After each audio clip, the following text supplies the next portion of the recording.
Right.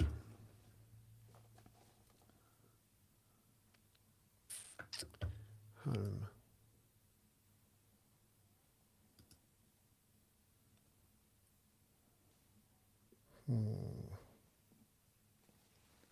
There we are. Are we there? Okay. Actually, that's showing last week's one. It's all right at the moment, but it'll be up, I'm sure, very quickly. So it's good to have a few minutes before we start. Where is it gone? General. The Hoon. Public. Why is that?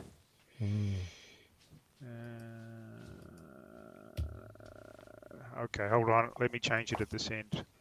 Okay. I think it was a YouTube setting. Just why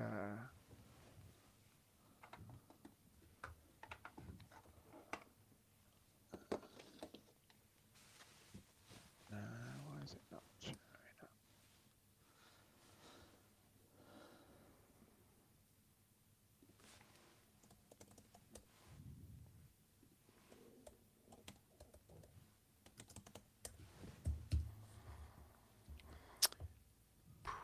YouTube's on.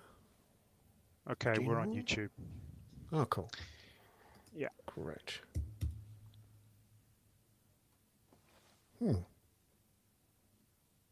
Can't see it myself, but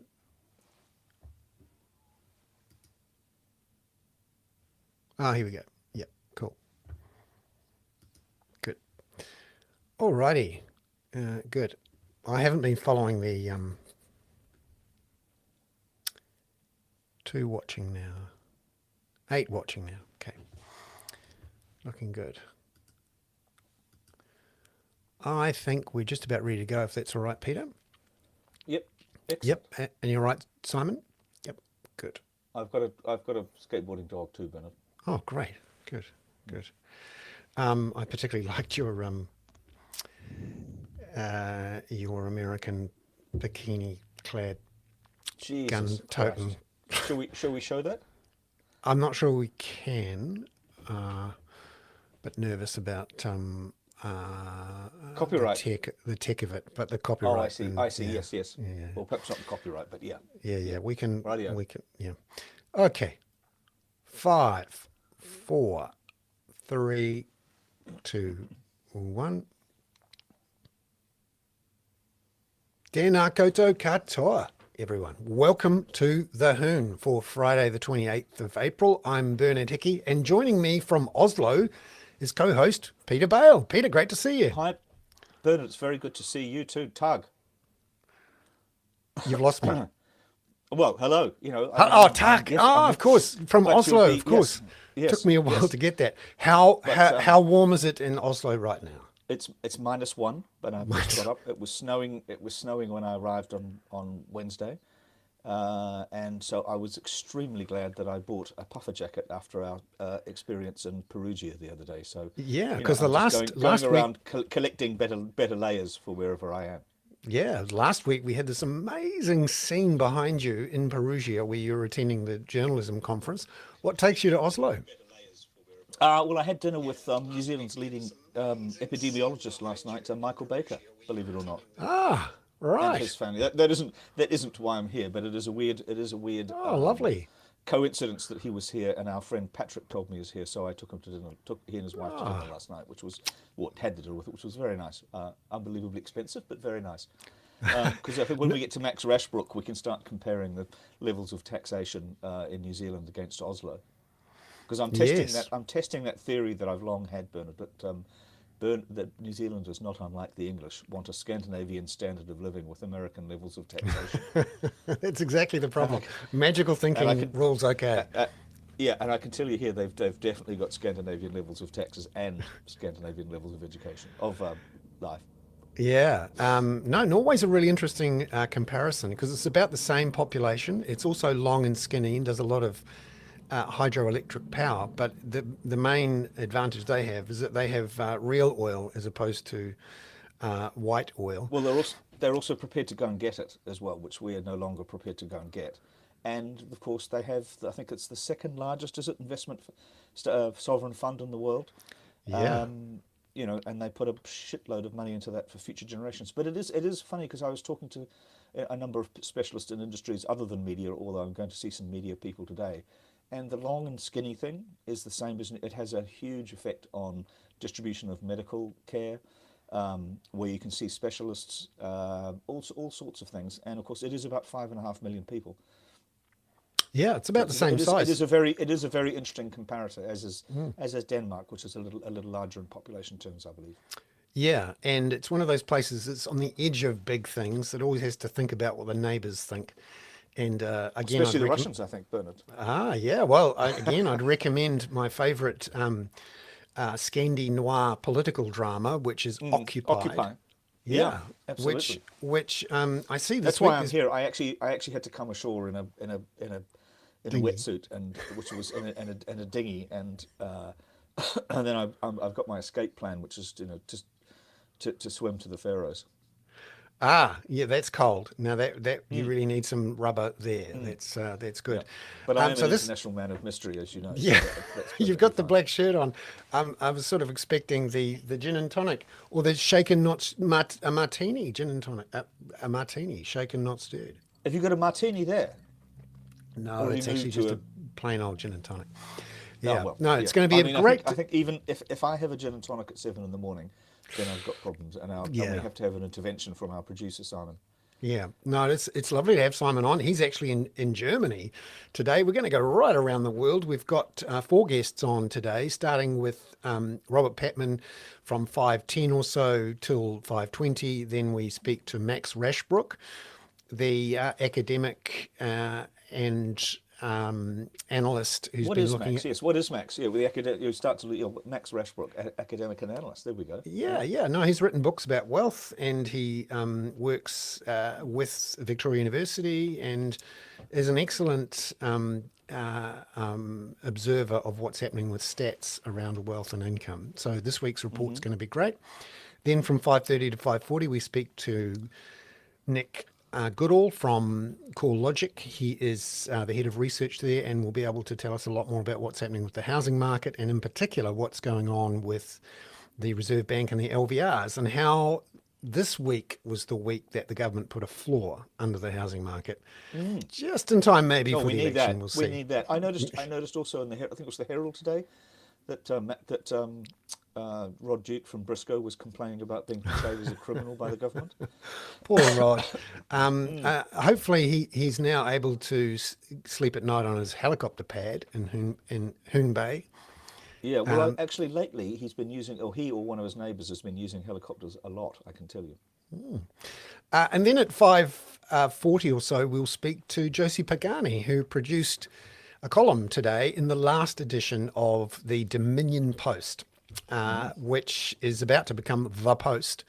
And Which, if you think about it, is almost as redundant as Dominion. But anyway, yeah. yeah, and you're a former Having employee of the what was the having worked Evening at Post. having worked at the Evening Post, was very similar to my job at Reuters, feeding the pigeons on the roof. It was bringing fresh cigarettes to the printers in the back of the place on Willis Street. Yeah, It was back in the days when the print. learning to make paper printers hats. Good well, it's obviously paid off all of that extra It has work. absolutely, yeah, yeah. And we'll also begin keeping an eye on the media scene with Fox News's fallout from having to pay 787 million US dollars to Dominion, with Tucker Carlson being unceremoniously dumped this Yeah. week, and also BuzzFeed News being shut Well, down. also, well, that was last week. But what about Bernard? Hugh Grant saying that his house was burgled by the Sun, and I think the focus of the whole Murdoch thing is going to move this week, or has moved this week to some extent, to London, because you've got Prince Harry and Hugh Grant in cahoots. It is like a sort of Christmas Love Actually episode, and it's potentially extremely damaging for News Corp in the UK. Yeah, I had missed Everybody's that coming for completely. Rupert at the moment. No, it's an enormous story, but because we're on the Hoon, we just stay on all the world affairs, and we've got Professor Patman there, who's coming to us live from downtown Khartoum, or as we call it, Dunedin. Charts will be a fine thing. Lovely to see you, Robert. It's great to see you, Really Bernard. Great great. to see you, Peter. Hi, Robert. I think you're I in was just Oslo, saying, Peter. I am in Oslo, and I was just saying I had dinner last night with another Hoon guest, Michael Baker, the well-known epidemiologist. Oh, that was nice. Yeah, we were here getting our Bill Gates chips checked out. So how's Oslo? Cold, very beautiful, highly taxed. I was walking around the waterfront yesterday and thinking that it could be Wellington, but there's no sewage running down the streets, and the harbour is rather more confidently sort of architected than Wellington would be, unfortunately. So, Peter, you've been busy producing your weekly World Affairs bulletin for the spin-off, and focused to start with on Sudan, which it doesn't get a lot of airtime here, but I think it's a big deal. So, give us an update on what's happening there. Yeah, well, the thing that keeps striking me with Sudan, and I do know, in fact, I have some Sudanese friends who are trapped there at the moment, or English friends from Sudan who are trapped there, and it's one of those countries that's just been unbelievably badly governed since the end of the British colonial era in, I think, 1946. And you've got these two warlords essentially fighting each other, but there's all manner of other interfering elements in there. And the Wagner group is in there. Prigozhin is exploiting the gold reserves in Sudan. China has an interest, but it's of course not a military interest. But China is the main customer for Sudanese oil, and Saudi Arabia has been investing very heavily in Sudan. It's an important kind of neighbouring country across the Red Sea, but it's really just two men who are prepared to go to war with each other and tear each other apart in downtown Khartoum. It's a shocking idea, really, that we're still in that era of strongmen dictators tearing up their own countries in Africa. Robert, is there much chance that this spills over into the rest of the region? Sometimes these things go wide. I think there's every chance, Bernard. As Peter just indicated, there's a lot of external actors deeply interested and involved in Sudan. Sudan is an important country. It's in the Horn of Africa. It's has the Nile River flowing through it, which is shared with Ethiopia and Egypt. And of course, one of the actors is Ethiopia is building a massive dam at the moment, which has alarmed its neighbours. Peter went through some of the groups involved, so I won't repeat that. But I do think one of the implications of this crisis, and perhaps why we're seeing the opportunity for strongmen leaderships to slug it out for power at the expense of civilians, more than 500 civilians now dead. One of the opportunities is the sheer impotence of the UN Security Council.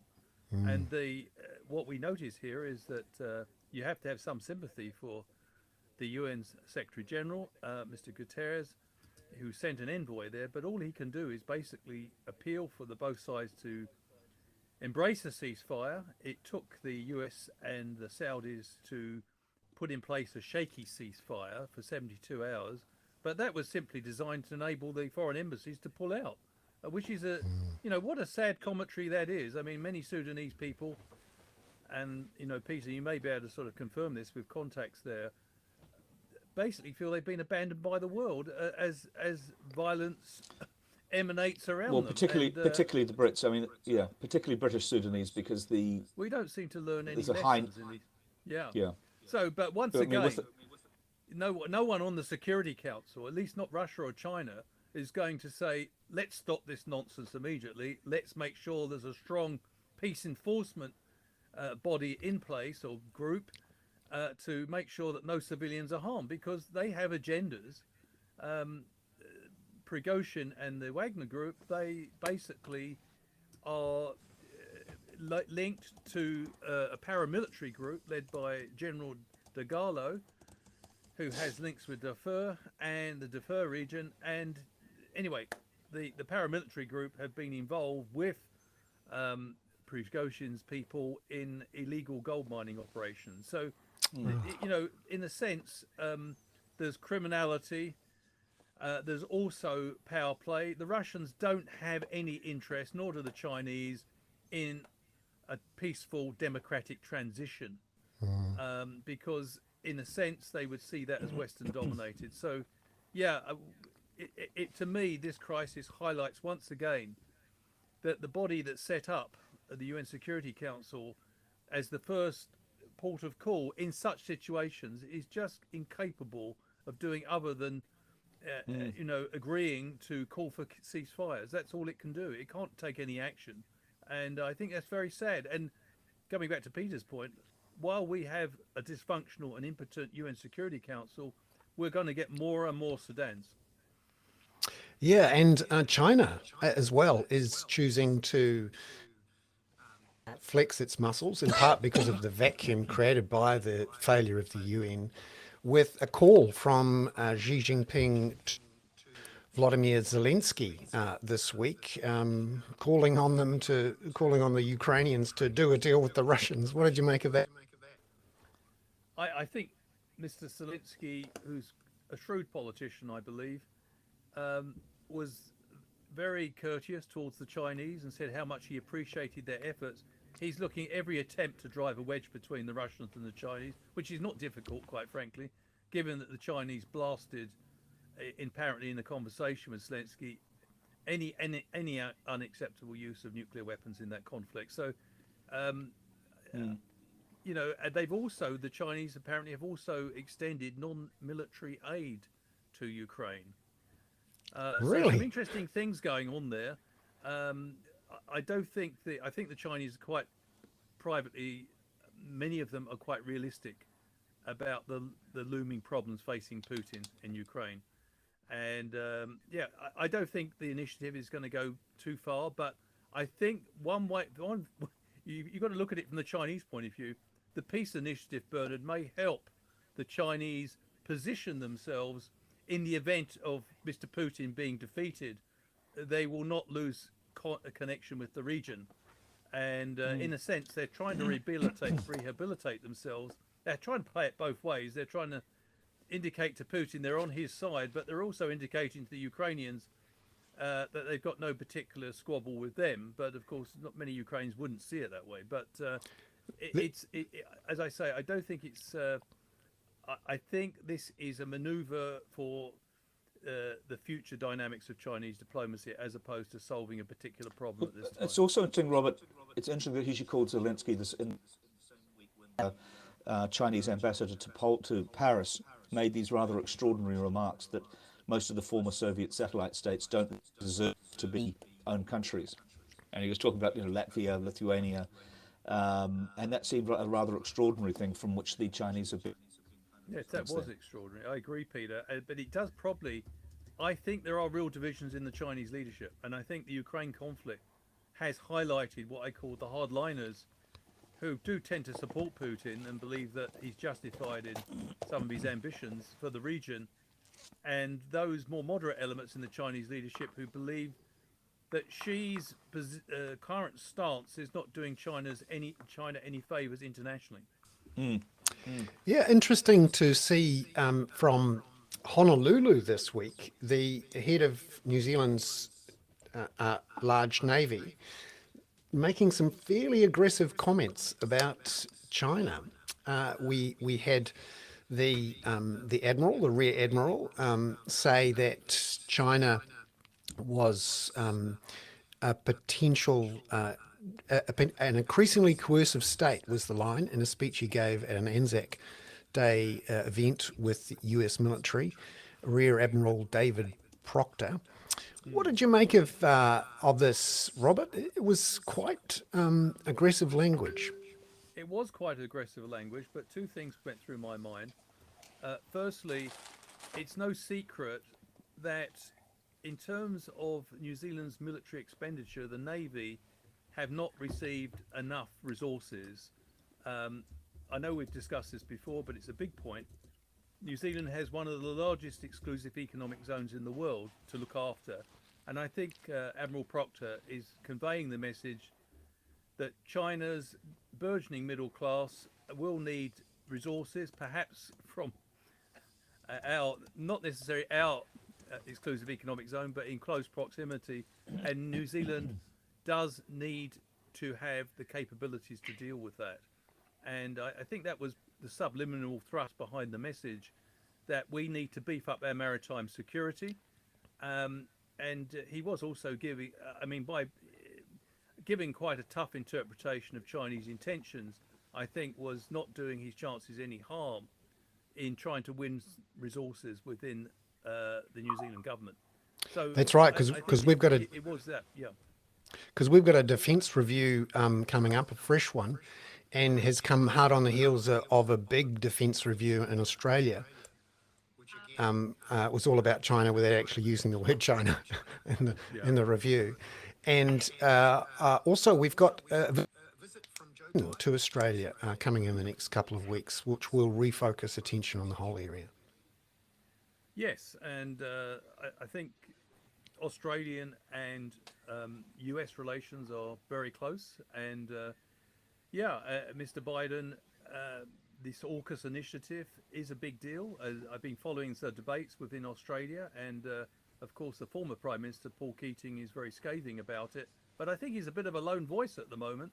But the signs are that he may begin to get some traction when the bill is presented for Australia's participation in AUKUS, which will be anywhere between 268 billion and 368 billion for probably a maximum of 10 nuclear powered submarines. So, and that's over 30 years. So of course, Keating's making great play with this by saying that that's just not credible. You know, if you're going to defend a landmass as big as Australia, you're going to need more than 3 nuclear power submarines by 2032. So it's an interesting debate unfolding.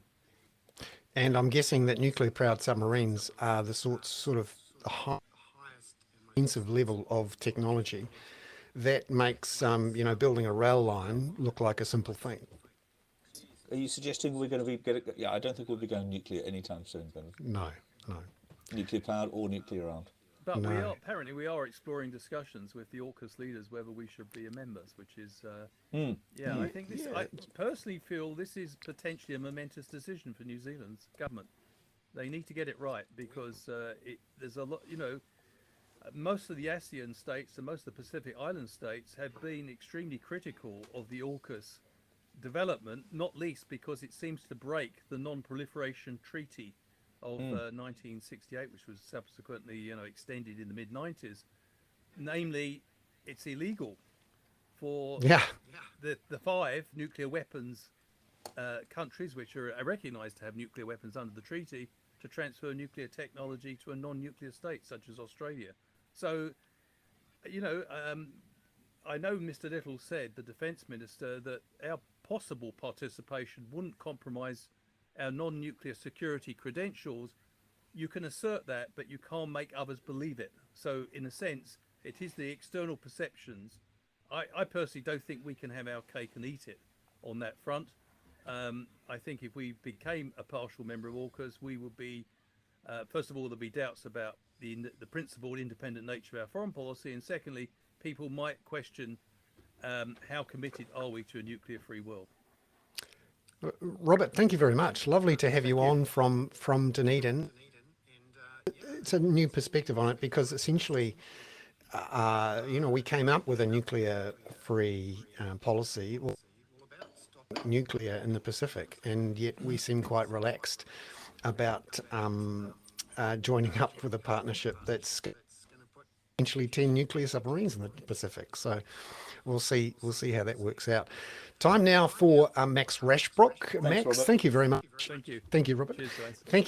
Thank you very much, Max, for joining us from Wellington. Lovely to see you again. Unfortunately, I spied you across the briefing room on Wednesday in Wellington when you were there to absorb the pages of IRD and Treasury reports.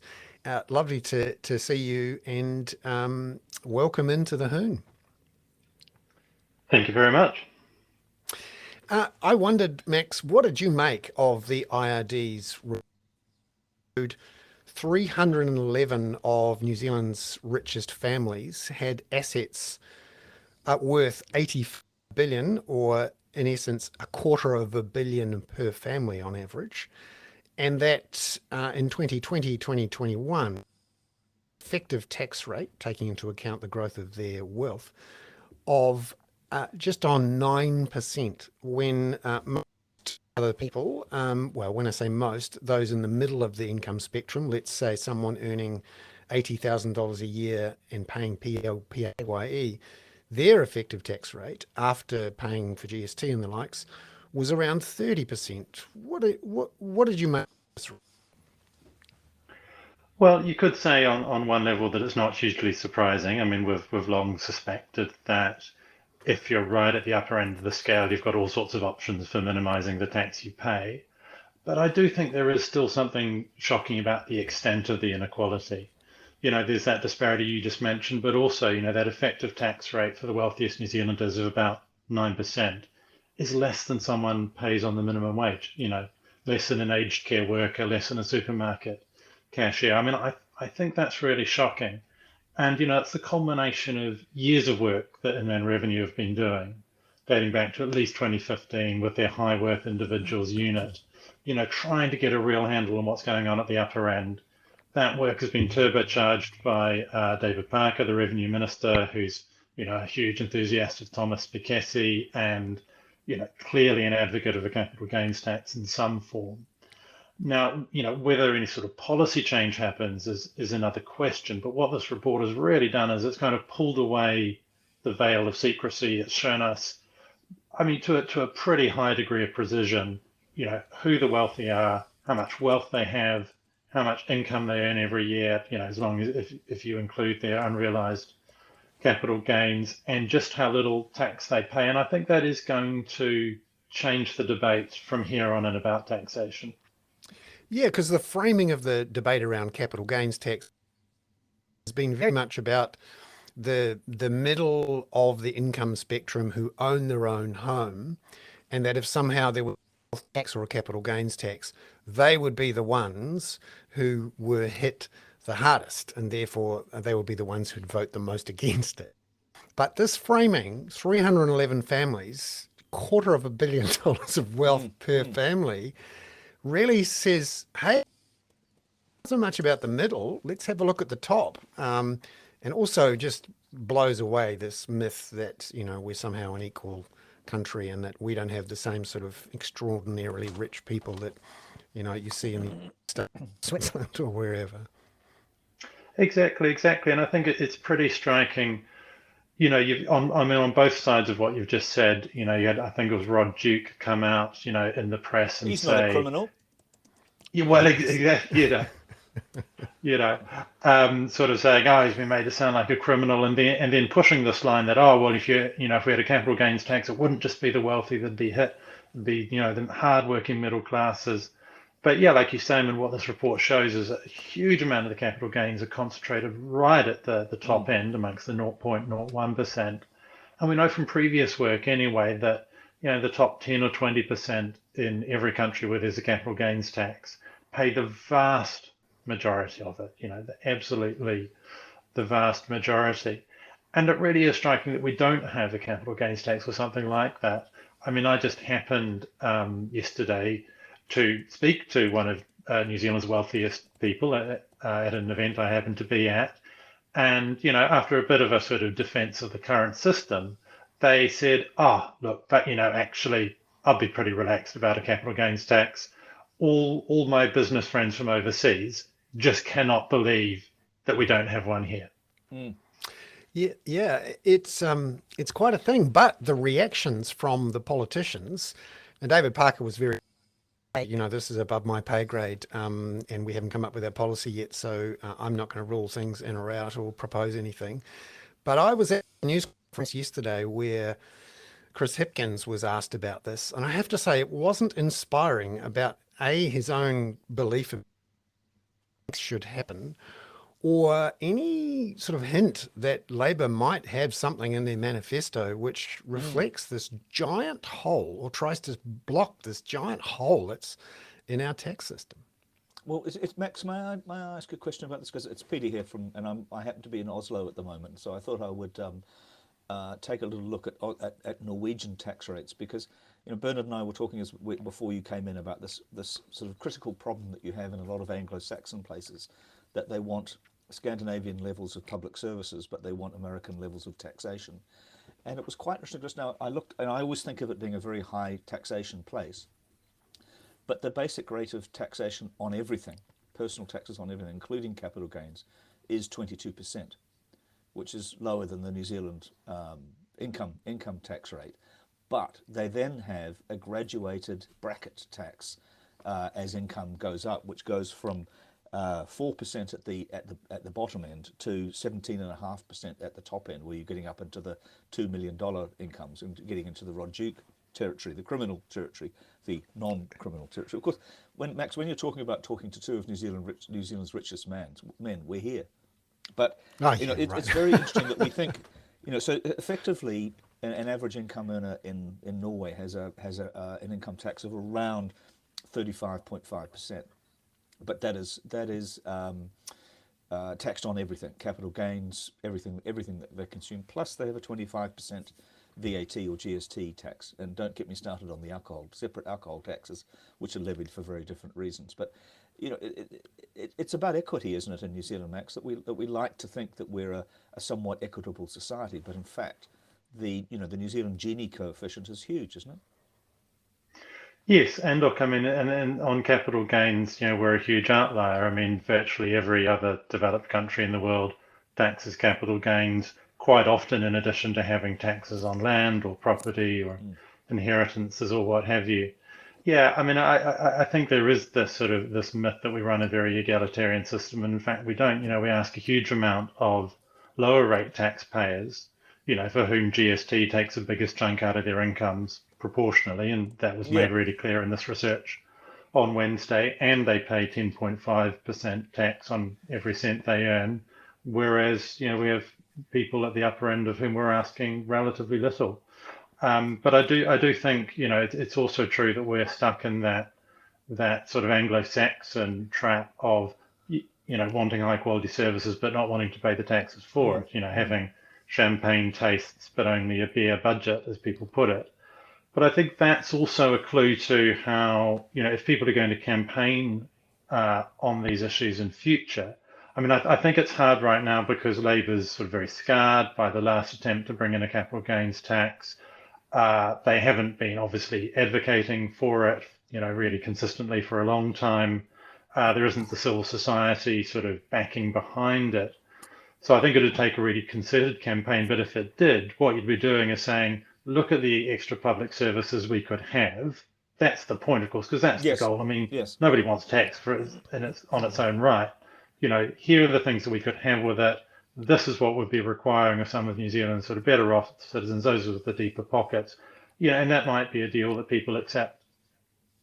Is there a chance, in an attempt to get it through, you do some sort of fancy tax switch? The last time we had significant reform was in 2010, when after a remarkably similar tax working group, which ironically actually went back to John Key with a land tax idea, which he rejected. I think they came up with a GST increase for income tax, which they presented as distributionally neutral, although we never actually had a chance to check that, whether it was in the end. Max, what about the idea of a tax switch, which has been bubbling away in the background?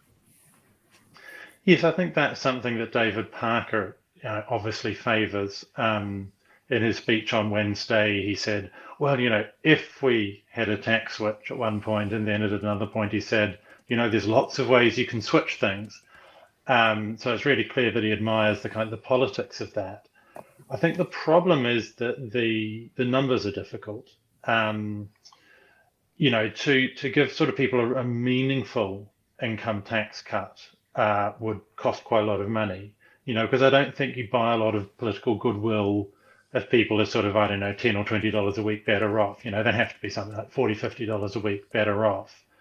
To do that, to do something like making the first $5,000 of income tax-free would cost something like $1.8 billion, which is a lot of money. And if you do a capital gains tax the way I think it always is done, when you're only taxing the profits that people make when they sell the asset, it takes quite a long time before a capital gains tax actually generates a lot of revenue. So although I think the politics of a tax switch in theory are better, in practice I'm not actually sure that there's an easy way to implement it. So after the dust has started to settle, how hopeful are you that we might actually get some reform out of this? Because now there's like, no, we've got a problem. It's enormous. It needs something to tax capital gains or wealth or land or something to actually change things. But what's your thoughts on whether it'll actually make a difference? Well, I think it'll make a difference in the long term because I think it's changed the terms of the debate. And that fact, the wealthy are paying half the tax rate of the average person. That's just getting into that's in the consciousness now, and it's just going to be embedded further and further every time it's repeated. In the short term, I mean, obviously, there's going to be nothing in the budget. The Prime Minister made that clear, but you wouldn't expect that anyway. I guess the big question is, what does Labour go to the election with? Obviously, last election, the Greens went with a wealth tax proposal. They might well come back to that. You'd expect them to be consistent on that. What Labour goes with is hard to predict. My instinct is that they won't go to the election with anything like a comprehensive capital gains tax because they're too scarred and they haven't, you'd need years of consistent messaging on it, I think, before Labour would be confident going to an election with it. I guess they might try to do something to fill the gaps. I mean, it's not obvious to me what that would be, but if there was a way that you could say, look, we just want to shore up the tax system, we want to get a bit more tax out of the top 1%, if you could really corral that, because your problems come at the point where the middle classes think they're really going to be hammered by something. If you can inoculate against that, if you can make it clear that it's just something to try to redress that inequality right at the top end, I think that'd be viable. But honestly, in policy terms, what that would be, I'm not really sure. And so I think Labour will probably try to do what they can around the margins to look like they're addressing the issue, maybe get a little bit more revenue out of that group. But I don't think they'll go to the election with anything bold. The question will be then, if they end up in a coalition with the Greens and possibly Te Pāti Māori, what concessions might be extracted at that stage. Max, what do you think about this Norwegian system of these gradated? You have a relatively low base rate of tax, 22% on everything, though, but then you have this kind of theoretically based quite different tax rates on top of that for people. And may I also ask, in addition, which I know is not entirely your area, but the other side of this is whether we have a growth economy and a growing economy. And I always wonder sometimes in New Zealand whether we are quite keen to strangle it with tax and not in fact promote growth adequately. So not to sound too much like David Seymour. Look, yeah, I mean, both interesting questions. I think there's a lot of merit in all different kinds of tax system, all different sorts of taxes that are used across the world. I don't know how far you get, though, by holding up another completely different tax system and saying here's something to emulate, because we have to make changes to the New Zealand tax system as it exists. And I'm just thinking about this principle of equity, though, because you raised this. One of the other things they do in Norway is that anyone can cut anyone else's tax rate and income online.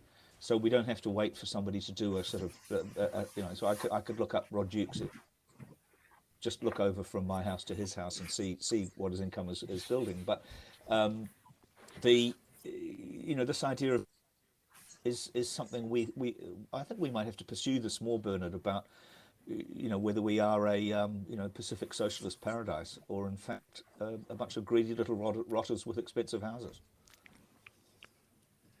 I do. I think one of the, obviously, I think equity in the tax system is important. I do think maybe one of the sort of structural problems in this debate is the New Zealand economy's reliance on untaxed capital gains. I think, why is it so hard to get something implemented here, which is just part of the furniture in virtually every other developed country?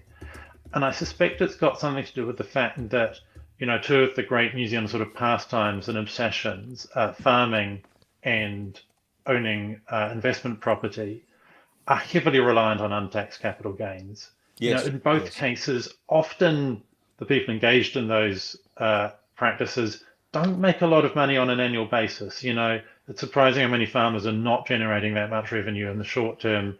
I mean, the actual rental returns on a year-by-year basis on investment property can be quite poor compared to, more sophisticated investments. So what people are banking on is the untaxed capital gain at the end of it. And so I wonder, I mean, those effects are present to some extent probably in every economy, but I wonder if ours isn't particularly reliant on those things, and that's part of the reason we're particularly resistant to that kind of tax. Yeah, we're building multi-generational wealth, Max.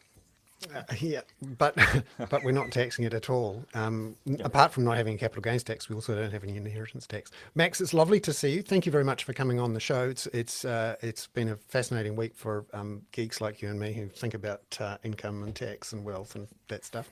It's great to see you. Thank you very much. Thanks, Max. I'll go to some other obscure place and lecture you about tax from there as well. Do a quick Thank you. Wonderful to see you. Okay, it's time to welcome in Nick Goodall from CoreLogic, head of research there, who also spends his entire day looking at the value of things and what's happening, and nothing more valuable than our housing market.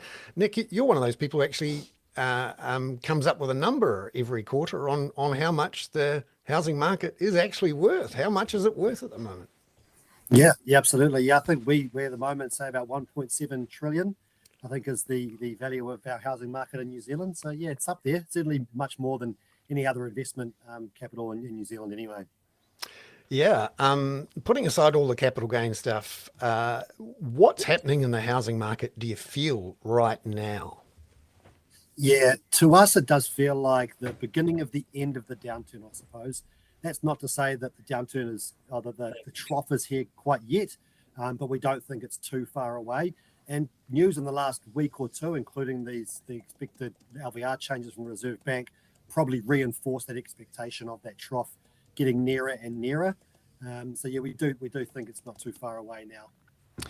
Yeah, and just looking at those LVR changes, which surprised me at least, the Reserve Bank is proposing from June the 1st that owner-occupiers who are borrowing more than 80% of the value of their home, that the speed limit, the share of bank lending going into high LVR lending for owner-occupiers can be increased from 10% to 15%.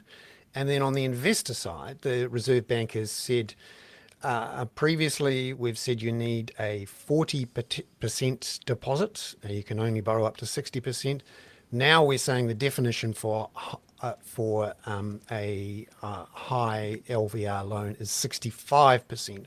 What's your feeling about how those, what appear to be tweaks, how that might translate through into lending appetites and potential lending growth? Yeah, I think them in themselves will only add a little bit of extra demand. Those people that couldn't quite get a 40% deposit, sure, that means they can now get in with 35, but it also means their debt's going to be higher, and they're having to service higher debt at these high interest rates, which is going to restrict those people too. The Reserve Bank were pretty clear in their note proposing these changes that they essentially see that there are people out there who are otherwise good borrowers that could get lending from the banks that are being held back by the deposit requirements, and so this should help those people to continue to act in the market. And we know, from sales volumes, we've essentially not seen the market this slow for at least 40 years. And then you compare that to how many properties we've actually got today, how many people, it's probably even worse than that, even longer than that. So we're really coming off an ultra low level of volumes. This will likely see a little bit of a pickup, but I wouldn't expect this to see demand storm back again. And I think that's the other side of this, around the downturn being near. That's certainly not to say that on the other side of that, we're expecting an upswing. Affordability is still very stretched. So we expect a much more calm market when we do get on the other side of this downturn to play out for a longer period of time.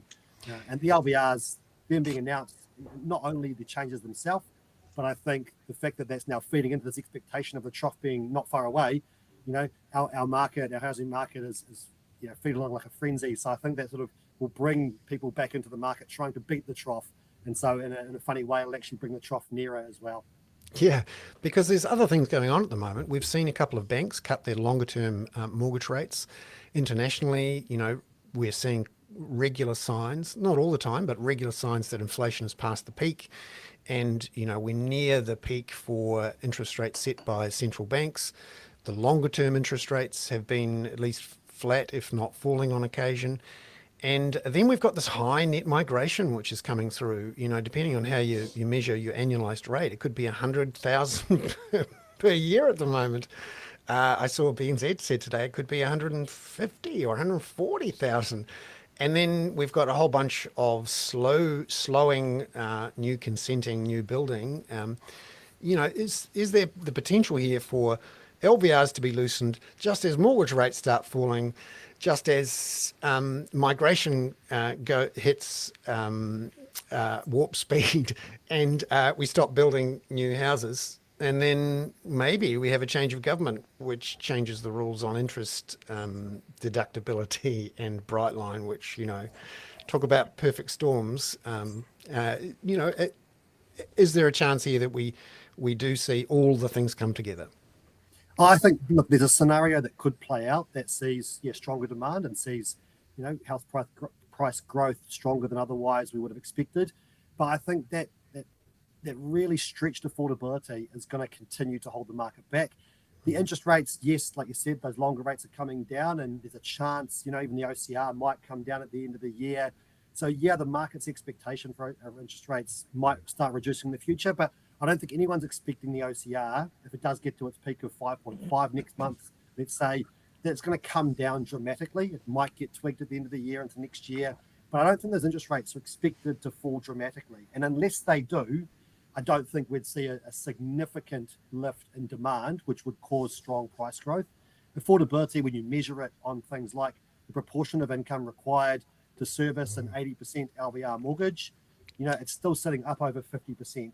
And that doesn't improve unless interest rates, fall a lot further and prices drop, or one of those two things. And while that's happening, I just can't see demand coming back strong enough to see those prices rise at the levels we've seen in the last couple of decades.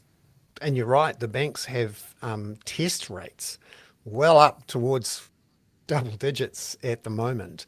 Just finally, you've followed the cycles and you've seen what's happened in election years. What do you how much of a factor do you think in the housing market at the moment is the election, October the 14th? People are seeing that. I mean, obviously the polls are saying it's neck and neck right now. We don't know for sure which way it's going to go. But, how much of a factor are people looking and wondering what they do? Yeah, I think the number one thing with an election is that it slows down activity. As uncertainty, is there, then people don't know what's going to happen. And so they sort of pull back from the market until they see what could happen on the other side. And your point earlier that, if we do see a change in government, then there are potential proposed tax changes. I'm still a little bit skeptical that tax changes very rarely get reversed out, and I can't see them campaigning on that one thing alone. There's so many other hot topics like the climate. Campaigning on paying more tax, that's for sure. Yeah, that's right. So the climate's going to be top of mind, cost of living as well, and I can't see the National Party campaigning hard on reversing these tax changes, but I could be wrong on that one. And then, of course, it would take a while to reverse them out anyway. But once they're embedded, it's pretty hard to pull these things back. So we'll see on that one. But I think the first thing the election will bring is uncertainty. We'd see slowdown in transactions. So, while we expect a little bit of a lift, maybe that'll be stored a little bit. And then, of course, it will depend on who wins that election and what policies fall off the back of that. But in its very simplest terms, National generally are more favourable for property investment, Labor not so much. And so depending on who wins, you might see a reaction from the market following that. Nick, thank you very much. Excellent shirt action today. Bernard and I are specialists in bold shirts, although I've gone rather somber today, but it's you're looking terrific. Thank you. Oh, thank you very much. Certainly gave my best. Speaking of looking terrific. Thank you very much, Nick. Cheers. Thanks, guys. Hi, Josie. How are you? Hello, guys. Hello. I had to look up Sororicide, Yeah. absolutely know the concept of sister killing, but I don't think I'd ever seen sororicide in a story. And there was another excellent word in your story, It, endoscopic endoscopic. glimpses. Yeah, Yeah, both even of if which that's did not come naturally to me, Peter, I have to say. Yes, it was after, discussions with my very erudite husband who comes up with words like that. And I go, what the hell does that mean? And then, then I look at I go, oh, that's a perfect word. Yes. is your So, husband called Roger? And is he no, a thesaurus? more Richelieu than Roche, I think. But yeah. Lovely to see you. Thank you very Excuse me, much I for do the coming jokes on. here. Thanks very much. Yeah, Yeah. that's lovely to see you, Josie, in Melbourne. As it turns out, we're doing Oslo, Auckland, and Dunedin, and now Melbourne. It's lovely. It's Well, It's the like yes, global although I podcast just podcast. is got like off the plane. I literally got off the plane to Melbourne, so I've kind of ruined your international globalization, return to it's globalization. yeah, it's No, like a very it's like bad perfume bottle. It does, doesn't it? Yeah, either that or that hit from the Auckland, 80s. Wellington, Dunedin, Tuakau. Yeah, Yeah, what was it? Paris, Rome, Berlin, something, something. Everybody talk about pop music. yeah. No. Dating myself. We're the column today in the Dominion Post, soon to become the Post. Was very good, talking about the Hunger Games that are going on within the parties for this spots. It's getting. I mean, we're right at the point where people have to be selected, and the jostling that goes on behind the scenes makes you realise, there's a lot at stake, and there's a lot of big egos and big plans and dreams that clashed. What do you think of what's going on? Firstly, in the Green Party, where Elizabeth Kerekere is right at the centre of quite some storm. Yeah, I mean, that's why I chose to start with them because it's I think for some people it's quite a shock to see the Greens, but being so nasty to each other. Whereas in my experience, Bernard, when I worked for the Alliance, this was who the Greens were. And I mean, to be fair, the Alliance was full of people who hated each other, but particularly the Greens. And it was that the only thing that united them was the fact that they all hated everybody else in the Alliance. So you had the New Labour Party, you had Mana Mutahaki, where I was working with Sandra Lee, you had the New Democrats. God, I can't even remember now. Frank Glover. Oh my God, I've even forgotten. You see, this is the thing. I've got off a plane and had a glass of wine, so don't take anything I say seriously. But maybe that's just a political party thing. Maybe they're all in there tearing each other apart. Well, I in my experience of being in Parliament as a staffer and also standing as a candidate and failing was that, you tend to make better friends on the other side of the political spectrum because you're not competing for the same oxygen, right? So in most parties, you will find people, even though and this is why I wanted to sort of like try to describe that particular political smile that you see in the media when parties try and have a show of unity. And remember, we saw it with Labor, multiple changes of leaders, all called David, before Jacinda, before Andrew Little. And they would come out and they'd stand behind the new David of the day. And they would all make that smile that you can only make by sucking air through your teeth, And it was actually a line I got off my colleague Phil Quinn, who just it was such a perfect way of describing that very false smile. And then I thought, it's the kind of smile that hasn't reached your eyes for a couple of decades, And so within political parties, MPs and people competing for the same jobs, they're competing for list rankings, generally don't like each other. And it's not particularly ideological. I think that's the other thing that people think with all the leadership battles in the Labour Party in the past and then National after that, you think these are factional debates driven with great principled beliefs and either you are for redistribution of wealth or you're It's just for... I hate that person and I've hated them since I was at school with them.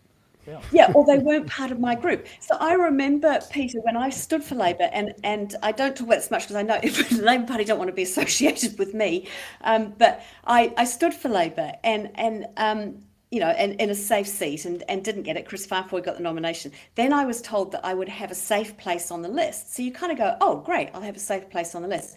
And then I remember it was actually Chippy came up to me and he said, oh, actually, we've decided that we're all going to stick together, our little 2008 group, and we're not going to put anyone above us. So you'll actually be a bit lower. And so you go, that's nothing to do with ideology or even, factions like you see in the Australian Labor Party, where you might have a kind of centre-right faction in the Labor Party versus another. All to do with the fact that we all came in at the same time and we're mates, so we'll stick together and so on. And you see that in every political party and in the Greens as well, right? It doesn't look very... I mean, there is a split between those who want a more kind of left-wing social focus and those that want to focus primarily on climate change, environmental issues, and so on. So there is a legitimate... Is that because there's some of them would actually quite like to be elected? Well, no, you see, that's the other thing, Peter, is that many of them would rather be martyrs than be elected. It's better to go down in a flame of martyrdom than to be elected and have to compromise, which is why I wrote a column a while ago about James Shaw. Remember, they tried to roll him, saying that, they don't like that he wears a suit. They don't like the way he looks, probably, because he doesn't look quite like a, radical activist. But he's actually more radical than them because he's trying to get it voted in, get into Parliament, get around the cabinet table or a cabinet adjacent, and bring in some legislation. And you'd have to say, looking at the Labor government, the piece of legislation that has had the biggest impact is the zero carbon emissions legislation, which he champions. So, yeah.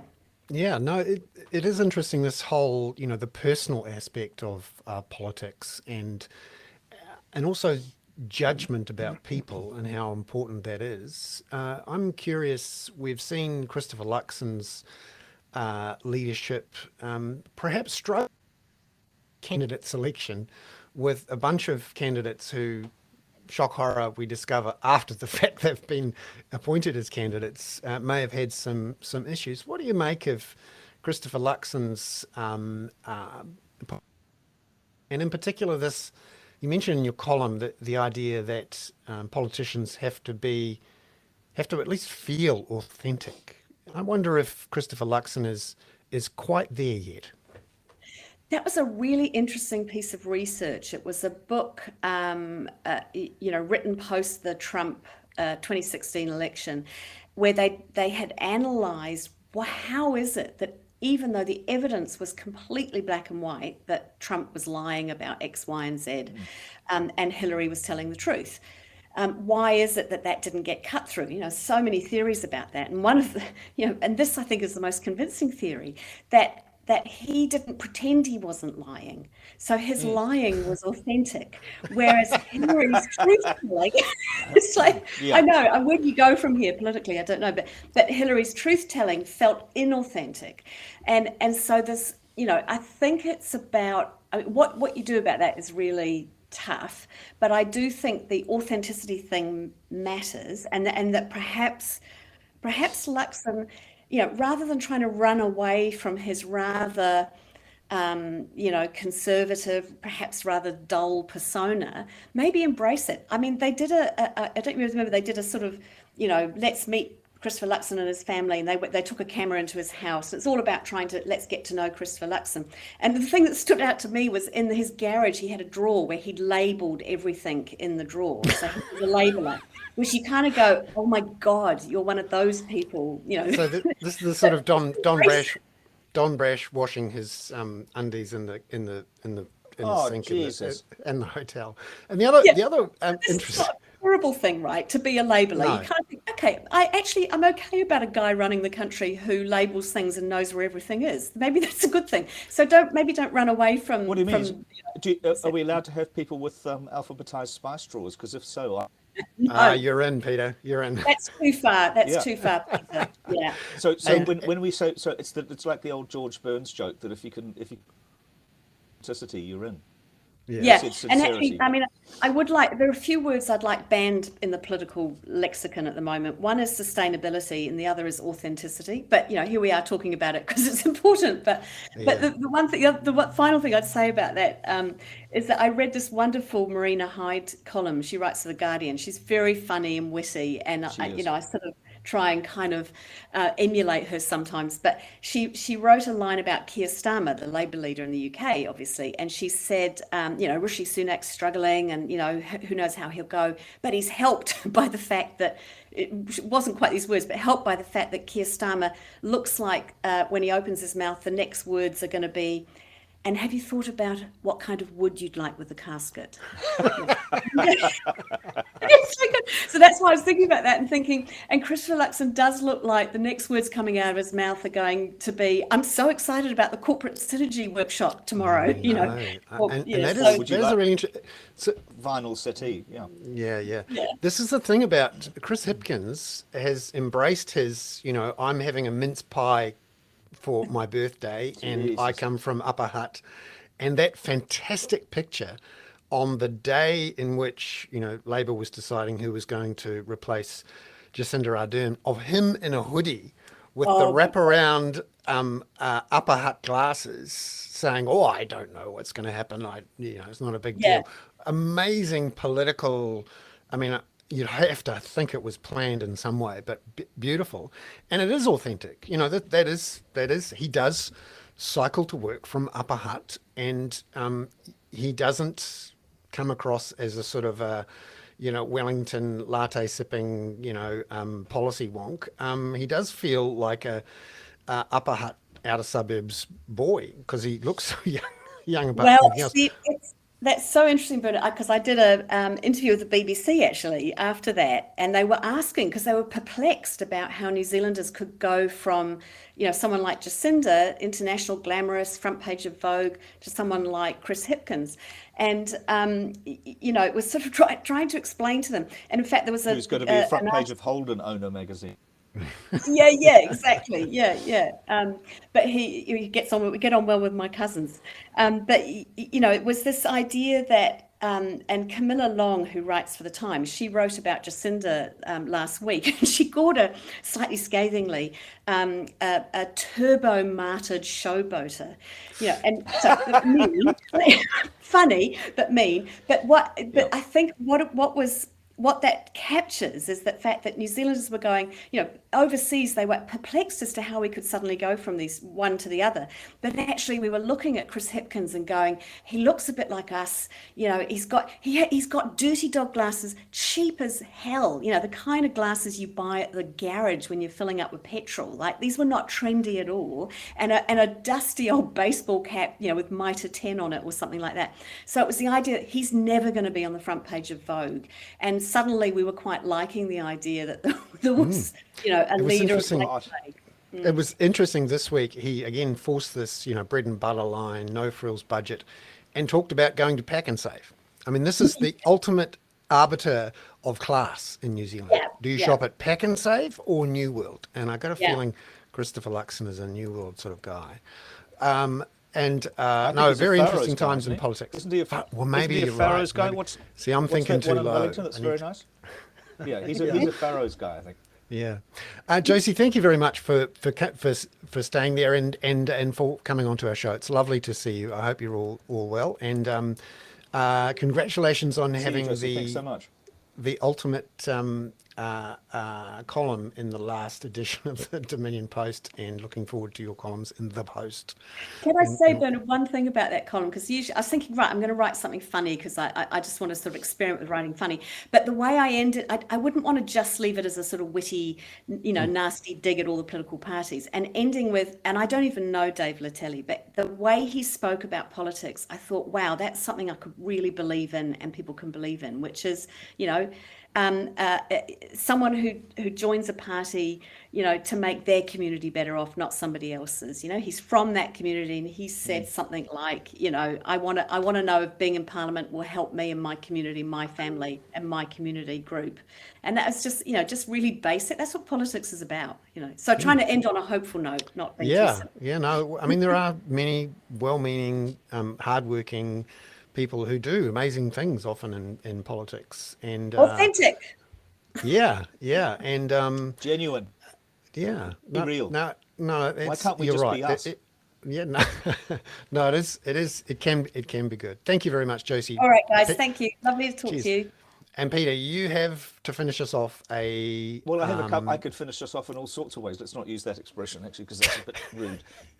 a But Bernard, I skateboarding thought I'd give you a dog. little. I thought I'd give you a little flavour of Norway first, actually. So two yeah. things. One, I've been apart from my delivered an amazing Norwegian delicacy, which is brown cheese, which you often have while skiing.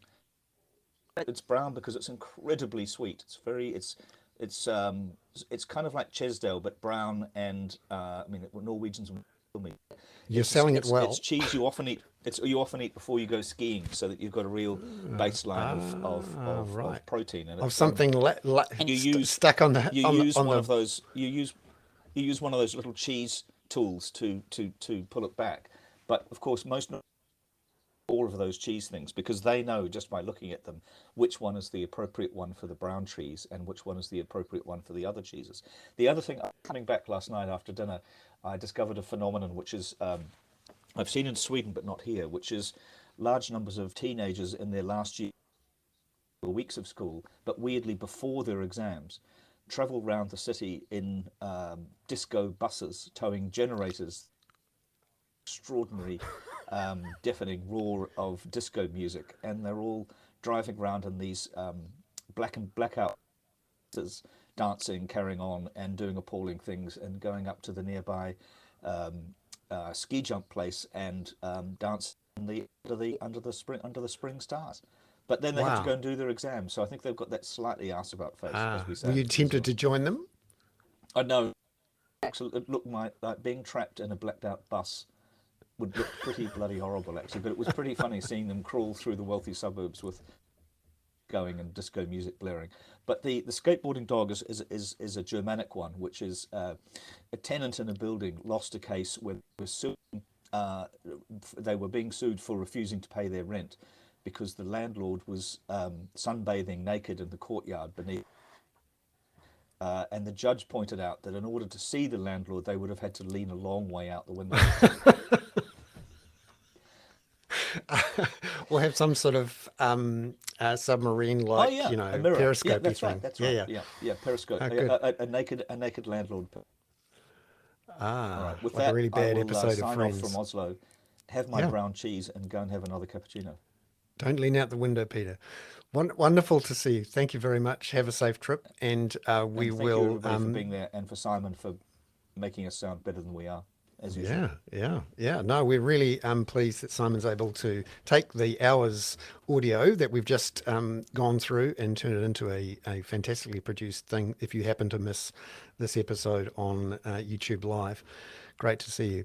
So that is Who it. would think of missing it on YouTube Live? Exactly. Who would think of that? Yeah. No, that's right. Thank you very much, everyone. That has been the Hoon for the week ending Friday, the 28th of April. I'm Bernard Hickey, and with you from Oslo was Peter Bale. It's Goodbye. see you all later. Thank you. Ka kite See you anō. next week, Bernard. Good. Excellent.